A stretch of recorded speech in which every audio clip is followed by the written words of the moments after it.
Au 54 de la rue des Hortes, à Thiers, en Auvergne, la famille Cognet s'accroche au soleil depuis 1616. Mais ce qui nous intéresse se passe en 1929, quand Gaspard Cognet invente ce couteau-là, le douk-douk. Il a trouvé l'histoire dans une encyclopédie illustrée. C'est un sorcier déguisé, chargé de la justice, chez les communautés mélanésiennes.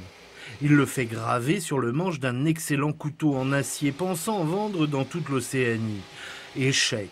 Mystérieusement, les couteaux qui partiront d'ici se vendront dans toute l'Afrique, des contrées arabes jusqu'aux forêts profondes d'Afrique noire. Ces ouvriers de Thiers enverront leur production vers la légende. Le douk-douk était très connu au Maghreb et en Afrique.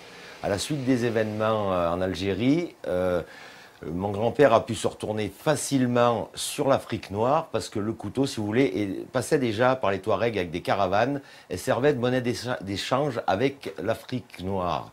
Donc le marché du Maghreb abandonné, il s'est retourné sur l'Afrique noire, ça a encore marché très fort.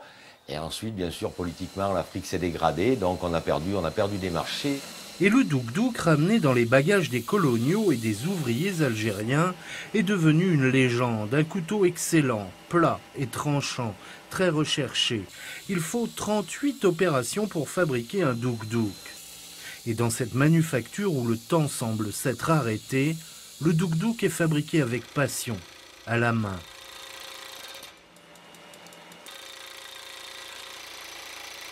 Mon grand-père voulait un peu, comment dirais-je, explorer les capacités de vente dans des pays tels que l'Australie et toutes ces petites îles satellites.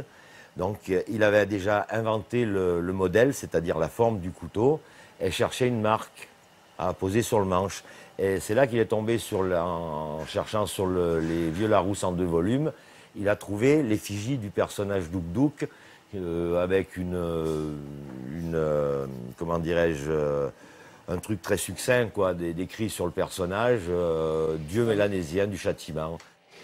Voir un jour le douk-douk se vendre en Nouvelle-Calédonie et dans tout le Pacifique, c'est le songe de Pierre. Le douk-douk est déjà un succès international dans le monde de la coutellerie.